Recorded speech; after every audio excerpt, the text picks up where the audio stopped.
Hello and welcome to gaming and welcome to another Undisputed update video. So in this video I'm going to talk about the Undisputed Roundtable 5 that came out a couple of days ago. Sorry it's taken me a little while to get to it. Christmas and I've been poorly and things have been pretty busy, but I'm here to talk about it now. So the roundtable was of course with Boxing Fanatico, Will and Ash from Steel City Interactive.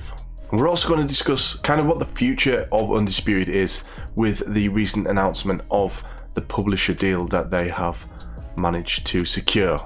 So the roundtable starts off with discussions of Beta 2 and how the guys feel that it went a lot smoother than Beta 1. And that matches my experience. I didn't actually get to play as much of Beta 2 as I did Beta 1. But from the 3 hours that I did get to play, I really enjoyed my experience. There were a few issues, but again, of course, that's going to be the case. This was a beta and that's what they're testing for. And as the weekend did go on, they were ironing out some of those issues anyway. It was interesting to hear from Ash that matchmaking average was between 1.5 and 2.5 seconds, which is pretty damn quick, right? I remember the first beta that they did when it took 40 minutes for me to get a game, so getting down from 40 minutes to 1.5 seconds is pretty good news. Boxing Fanatico then announced that there's no more betas on the way, and I think this means that early access can't be far away.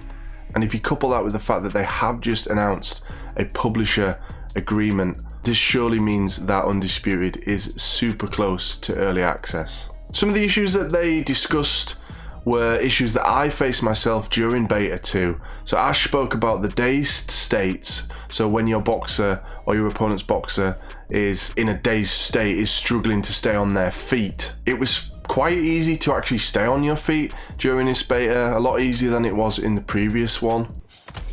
Oh, how's he got me there? See what I mean? There's some very strange moments when it happens.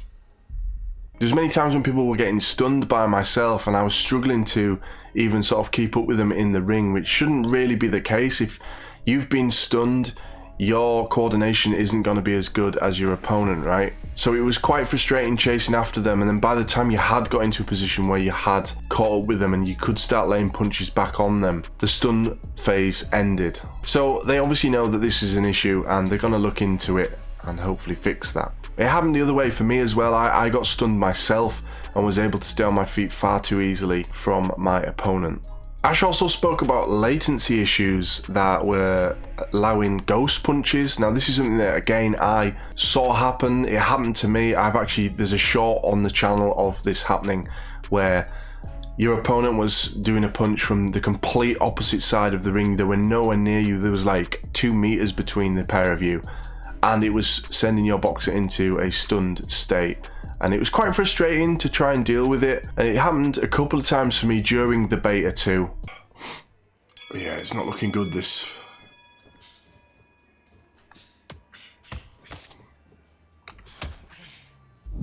Hey, what happened there? That was weird. It didn't even hit me and it put me in this. Second time that's happened this weekend. But yeah, it's good to hear that they've noticed these issues, people have reported these issues, and Steel City Interactive are going to look into fixing them. And as I said, during the weekend, they were implementing small updates that were ironing out some of the issues seen in Beta 2 anyway, so really on it, really up to speed with everything, and that's good to see. So I do like how Steel City Interactive can have a laugh at themselves. There was a clip that went viral on Twitter, and Boxing Fanatico brings it up during the roundtable, of Usyk being launched out of the ring by Deontay Wilder. Like, he literally gets lifted over the ropes with this punch, and it was really funny to see this clip, but of course that shouldn't really be happening in their game.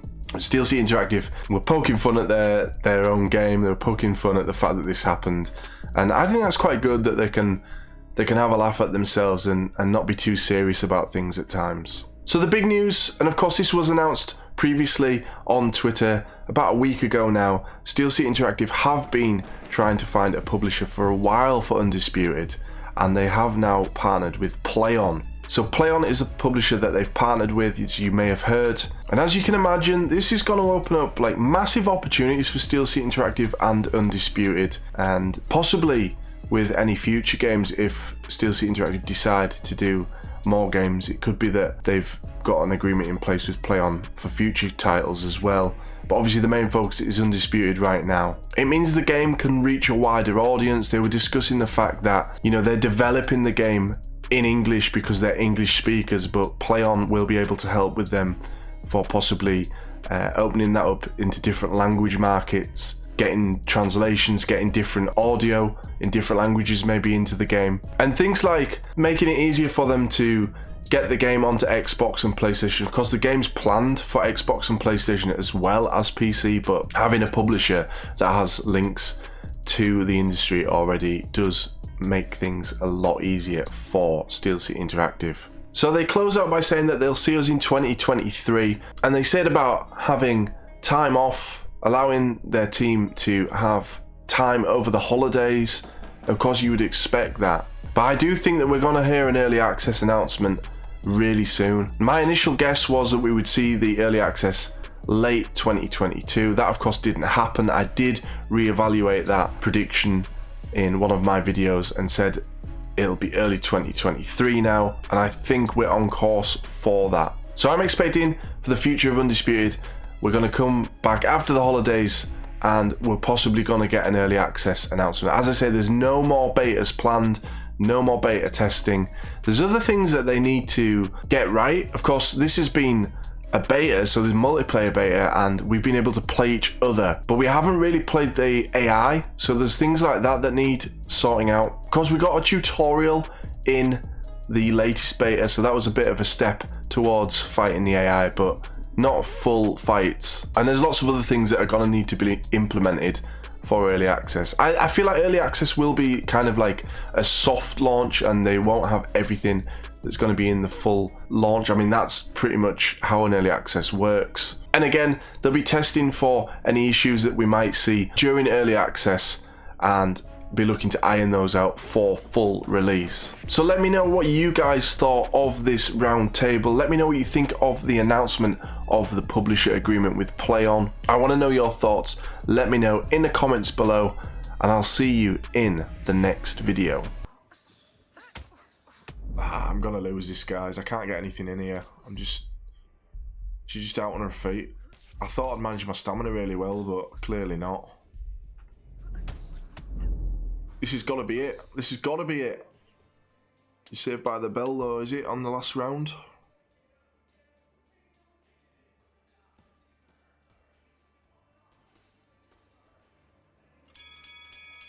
Did I win?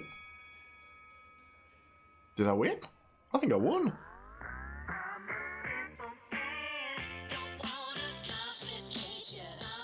Let's go! What a way to win it!